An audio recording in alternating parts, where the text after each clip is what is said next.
Hello, everyone. Welcome to another Practical Pet Business. Thanks for taking time out of your busy day to join us a few minutes or so. Sometimes Rob can be a little long-winded, but Lorin, it's always worth it because you share so many different things, and that's the incentive that this brings to all of you. Speaking of incentives, Lorin, price discounting, incentives, all of these different things that folks are hitting us up about. How did you approach that? Because too much discounting becomes an expectation of discounts all the Mhm. time. Incentives, price matching, map, this, that, well, really can be overwhelming. And I know we've been hit up lately a couple of times about this exact topic. How did you approach it in your business? Yeah, it's complicated. And it's even more prevalent now than it was when I had my store. Because everything is about price, especially right now. Everything's about price.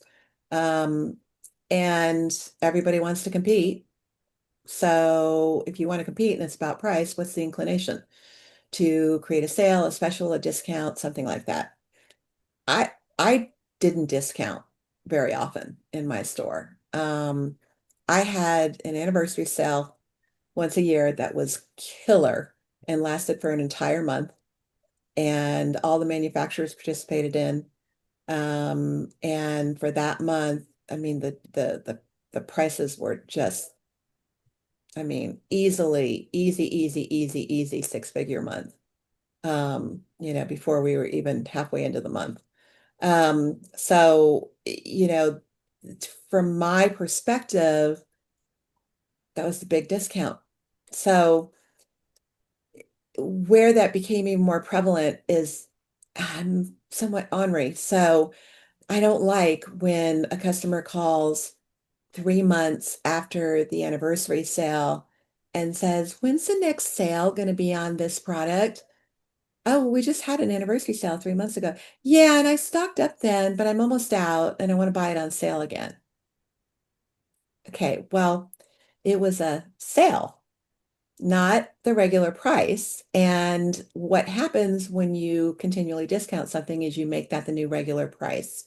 There's a line of food that at that time was constantly giving discounts, constantly. And I was so annoyed because it was like, I'm never going to be able to sell this ridiculously priced, expensive food at regular price because you created the expectation that all the time there is a discount. And I eventually removed the product because a number of reasons, but not the least of which was, I mean, if they, because they were getting pushback from some other retailers about that constant sale thing, they just started putting coupons inside the product. And I was like, okay, you're missing the point here. Right. You're creating a normal that isn't normal. Um, and I like flash sales. I like pop-up sales. I like you know, uh, some little twist or tweak to the deal. I don't like things that become the normal expectation. Um, how do you counter that? You hold true to your, to your philosophy. And I would have people who came in and said, "So your competition over here, by the way, these are almost never my regular customers. They were people pitting me against my competition, right? Who were looking to get the best deal that they could. So they would come into me and say, "So I'm able to get this price over here. Can you match that?" Well, if you're able to get that, you don't need me to match it. Well, just get it.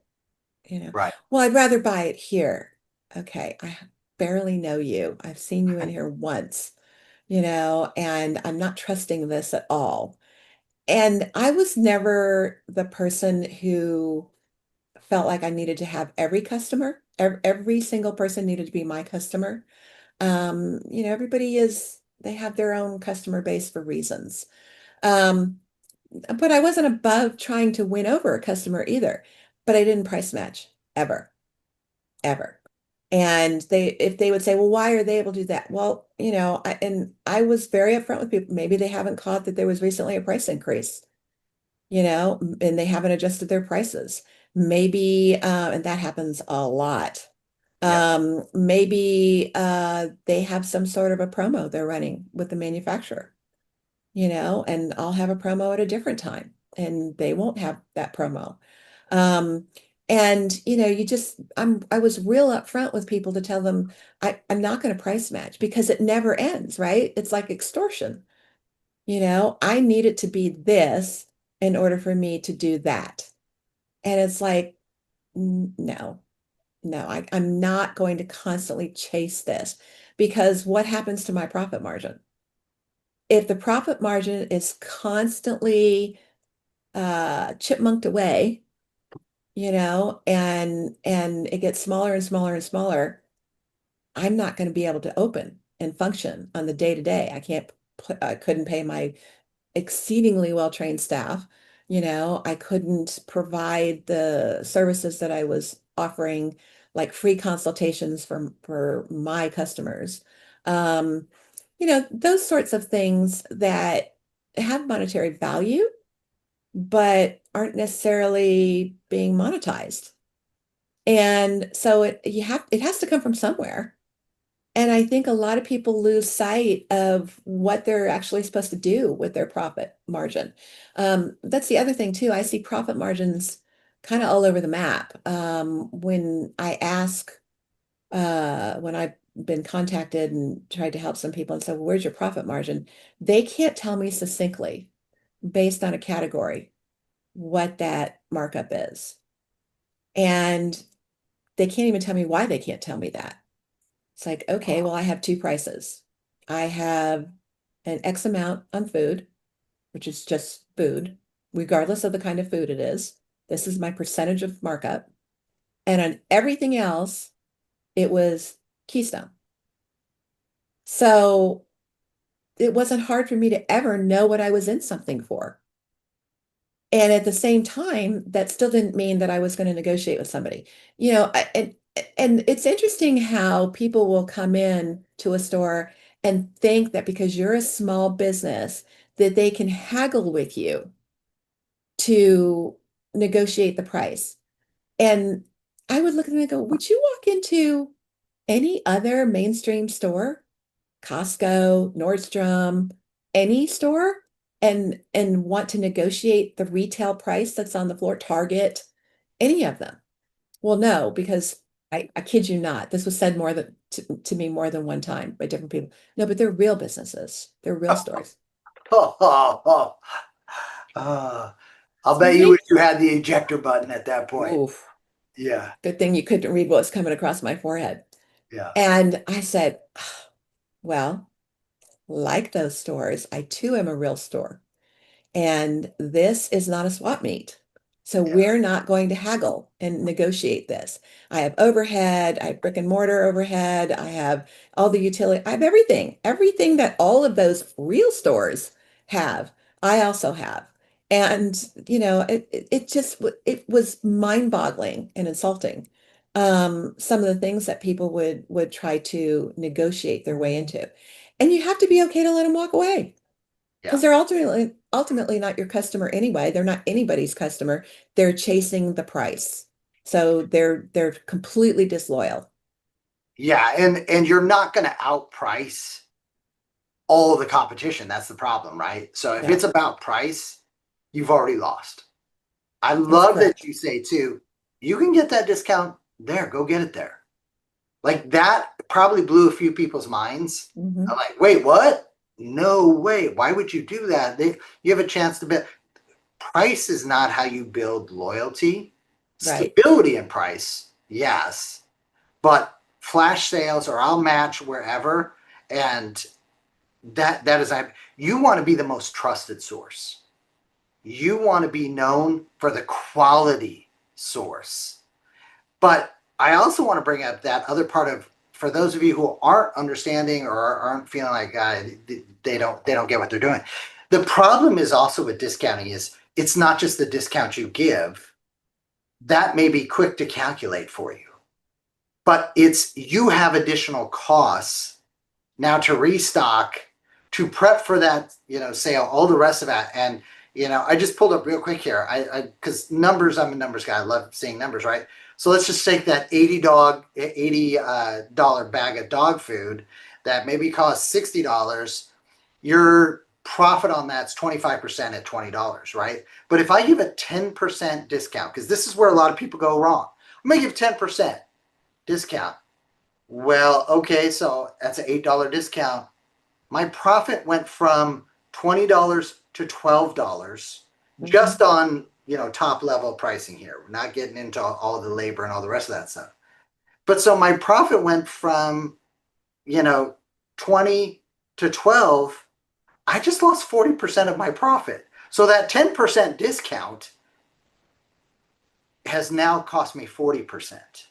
And that's Right. before I start to get into the additional numbers of labor, shelf space, rent, electricity, all the rest of that stuff. So very quickly you can start to chip away. Like you said, the little chipmunking thing. I might have gone with a different, less cute animal, but that's okay. That's how you are, Lauren. There are no animals that aren't cute. Well, No, there are no animals that are not cute. I'm not gonna argue that one out because I'm sure that will generate a lot of emails to practicalpetchat at That I have to gmail.com read. that you have to read that I definitely don't want to have to follow up with the apologies because Lauren can reach through the screen and grab me by my ear and get me to do that. But no, I think what's so interesting too is it also changed that mentality, right?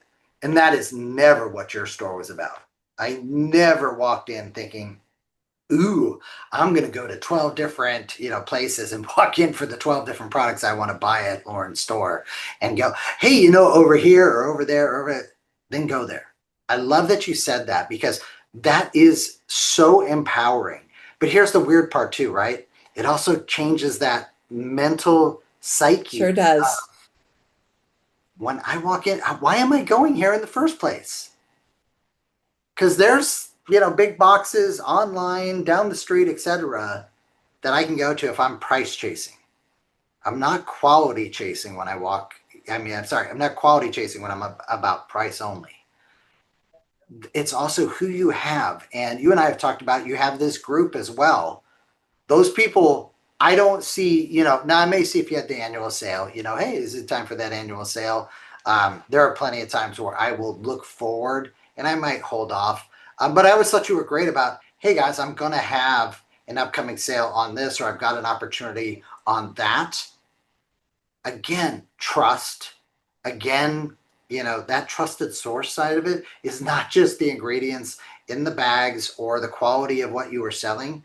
It was the quality and character of your store is around, Well, and our value wasn't the price. right? Our value was everything else around that, you But you know? also weren't hyper priced. And I think No. that's important to call out for those who never got the blessing of going to your store. I was not paying a 50% premium to go to your store and Mm-mm. get all the things that we talk about. It was in line with all of those around. There was a value judgment on mine and your other customers. I'm going there. I'm not as concerned about the price. I'm concerned about doing what's best for my pet. And I know whatever I leave Lauren's store with is going to be a reinforcement of my pet parent philosophy because that was your pet business philosophy. And I think Yeah, that, I didn't charge more because of the value that we provided. I mean, every store owner agonizes over pricing correctly.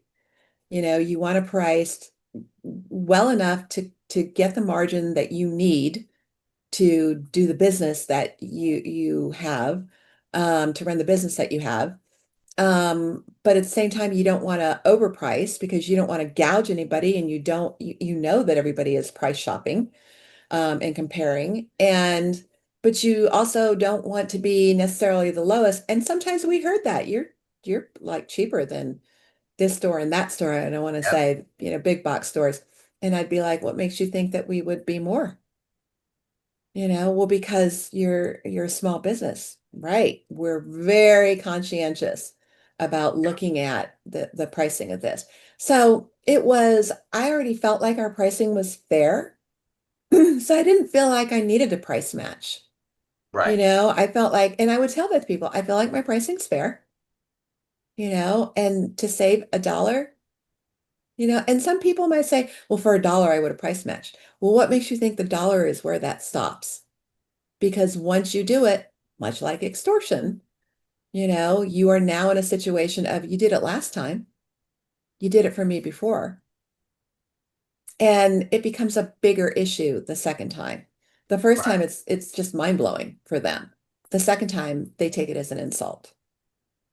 Well, and I love that you're talking about showing your worth, growing your worth can't happen if you're constantly discounting either, because Yeah. you're taking resources away. Again, it's not just the monetary, it's the other things that go into doing all of that.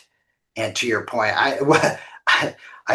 when you said that, it brought up a transaction that I experienced recently. Not myself, I was not the person who did this, but someone said, "Oh, if I go to so and so down the street," and they were like, "Okay, show it to me," because they were willing to price match. And the person's like, "Well, I'm sure I've got it here, but I know because I was in there the other day and I was going to get it there, but I'm here now, so you should just give me that price."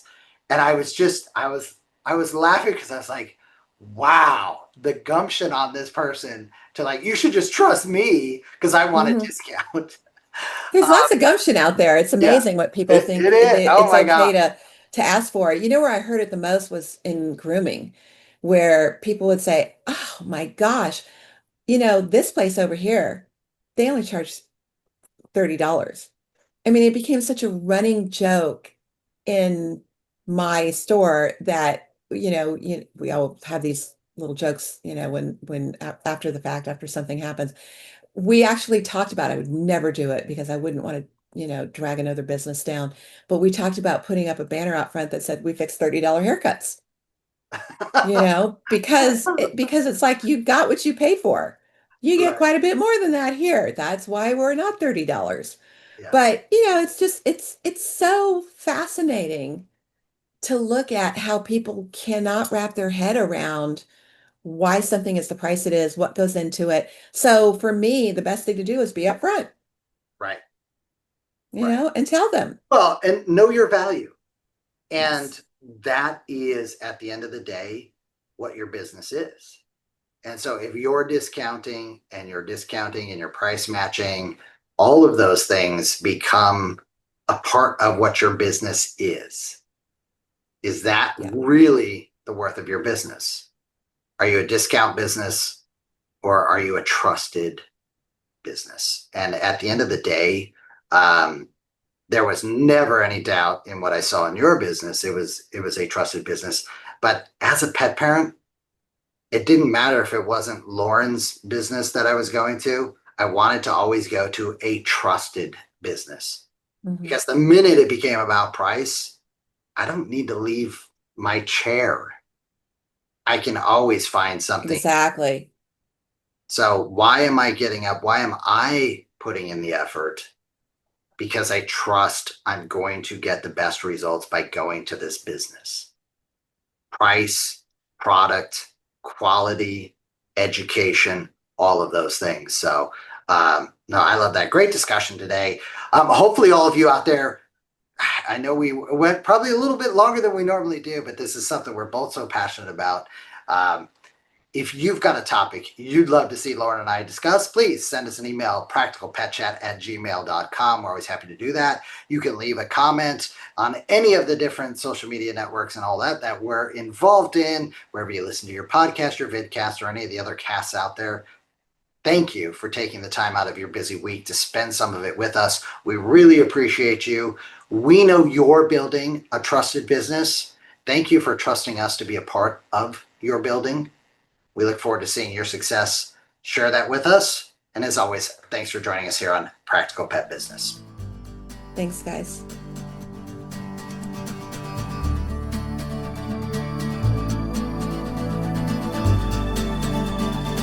The content of this podcast is for informational purposes only. It It is not intended as, nor should it be construed as, professional medical advice, diagnosis, or treatment for your pets. Always seek the advice of a qualified veterinarian with any questions you may have regarding your pet's health or medical condition. Never disregard professional veterinary advice or delay in seeking it because of something you have heard on this podcast. The hosts and the guests of this podcast are not liable for any actions taken based on the information shared during these episodes.